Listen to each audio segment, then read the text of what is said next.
My name is Alpesh Chaudhary. Today I gave a lesson. This name is the Cheetah Steer. Long ago, Zulu hunter was sitting under a tree. ઘણા સમય પહેલા ઝુલુ નામનો જે શિકારી હતો જે ઝાડવા નીચે બેઠેલો હતો. His name was Idi. તેનું નામ ઇડી હતું. He saw a large herd of deer grazing in the loose green meadow.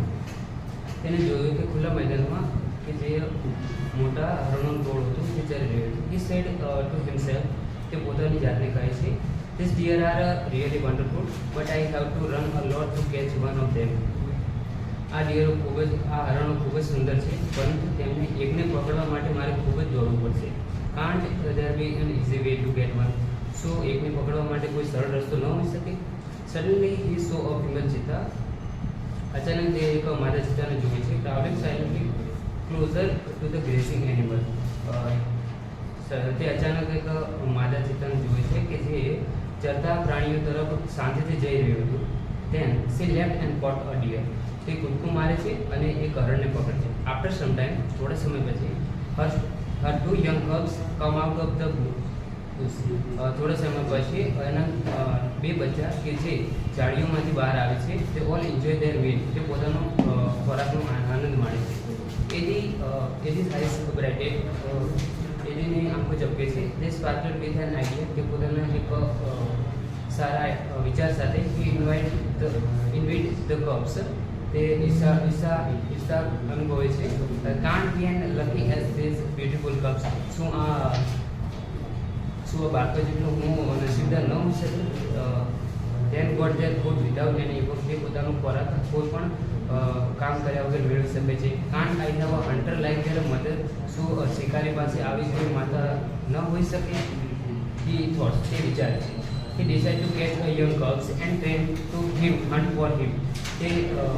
તે બાળકને તે બચ્ચાઓને ચોરવાનું અને તેમને ટ્રેનિંગ આપવાનું નક્કી કરે છે. ધેન આઈ શેલ ઓનલી સે. એના પછી તે માત્ર એટલું જ કહે છે, ઓ માય ડિયર, ઓ મારા વાલા, go and kill a deer for me. જાઓ અને મારા માટે એક હરણ મારી લો. My life will be very comfortable then. પછી મારી જીવન ખૂબ જ સરળ થઈ જશે. He was quite pleased with his own idea. તે પોતાના વિચારથી ખૂબ જ આનંદ અનુભવે છે. He decided to follow cubs and steal one. તે બચ્ચાઓને અનુસરવાનું અને ચોરવાનું નક્કી કરે છે. From his experience, he knew that the cheetah never attacked a man.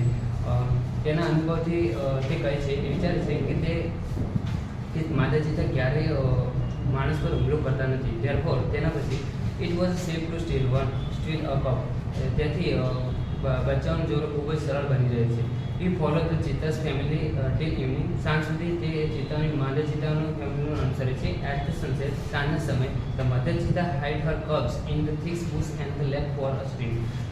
માદા ચિત્તા જે પોતાના બાળકોને બચ્ચાઓને ઝાડવાને પાછળ સંતાડે છે અને પોતાના પ્રાણ તરફ જાય છે. ક્વિકલી તરત જ the hunter pick up his net and spear run into the bush. તે પોતાની ઝાડ ઊંચી કરે છે અને બચ્ચાઓ તરફ દોડે છે. He saw two tiny cubs. તે બે બચ્ચાઓ જોવે છે. તે look at him with their bread eyes. તે જે બચ્ચાઓ તે પોતાની તરફ આંખોથી જોઈ રહ્યા છે, ચમકતી આંખો સાથે જોઈ રહ્યા છે. તે were too young to run away. તે હજી દોડવા માટે ખૂબ જ નાના છે. Eddie threw the net over them and the cubs were caught. Eddie તેમના તરફ જાળી ફેંકે છે અને તેમને ફેંકી છે અને પકડે છે. He needed only one cub but he thought. એડીને તેમને માત્ર એક જ બચ્ચાની જરૂર હતી, પરંતુ તે વિચાર છે it is always better to have two slaves instead of one. એક ગુલામ કરતાં બે ગુલામ ખૂબ જ સારા. He dragged them with him and hid them under a big basket. તેઓ ઝાડને પોતાની તરફ ખેંચે છે અને બાસ્કેટમાં મૂકે છે, સંતાડે છે. The mother cheetah return after by. જ્યારે માદા ચિત્તા પાછી આવે છે, she did not find her cubs. તે પોતાના બાળકોને શોધી ન શકી. she looked all around. તે બધી જ બાજુ જોઈ. First of all she became angry and jumped wildly. પહેલાં તો તે ખૂબ જ ગુસ્સે થાય છે અને જંગલી રીતે જંપ લગાવે સી સ્નીપ્ડ ઓલ અરાઉન્ડ.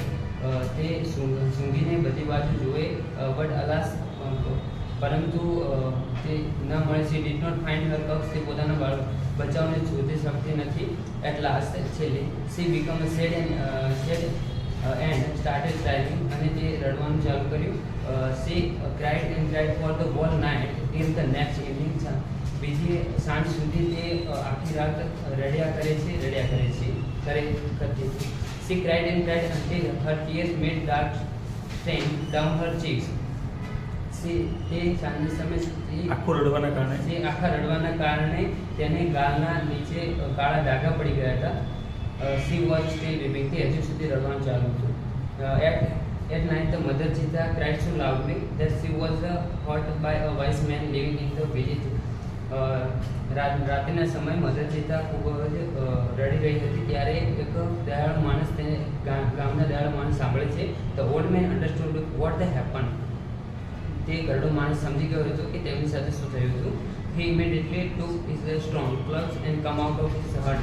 તે તરત જ મજબૂત લાકડી પકડે છે અને તે પોતાની ઝૂંપડીમાંથી બહાર આવ્યો હતો. ધીસ ઓલ્ડ મેન, આ ઓલ્ડ માણસ સાનુ વોઝ વેરી વાઇઝ. તે ખૂબ જ દયાળુ હતો. He loves animal and knew all about them. તે એનિમલને પ્રેમ કરે છે અને તે તેમના વિશે બધું જાણતો હતો.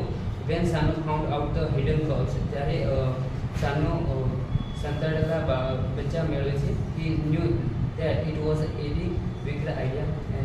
એને ખબર હતી કે આ એડીનો જ દુષ્ટ વિચાર હશે.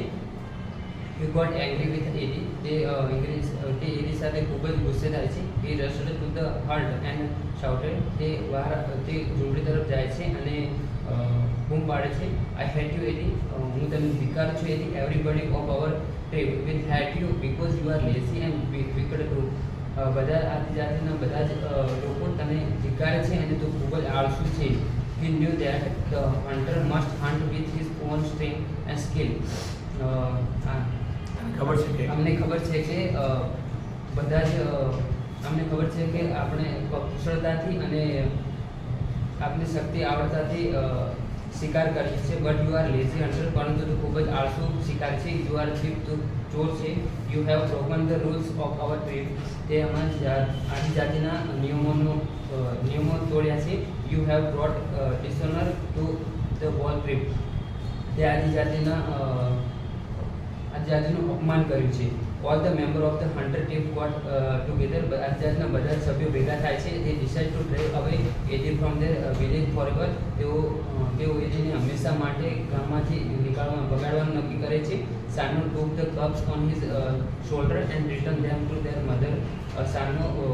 સાનુ બચ્ચાઓને શોલ્ડર ઉપર મૂકે છે અને પોતાની માતા ચિત્તા પાછા આપે છે. He saw that long weeping of the mother cheetah had stained her face forever. એને જોયું હતું કે માતા ચિત્તાને હંમેશા માટે રડવાના લીધે તેની ગાલ નીચે કાળા ડાઘા પડી ગયા હતા. બસ બસ.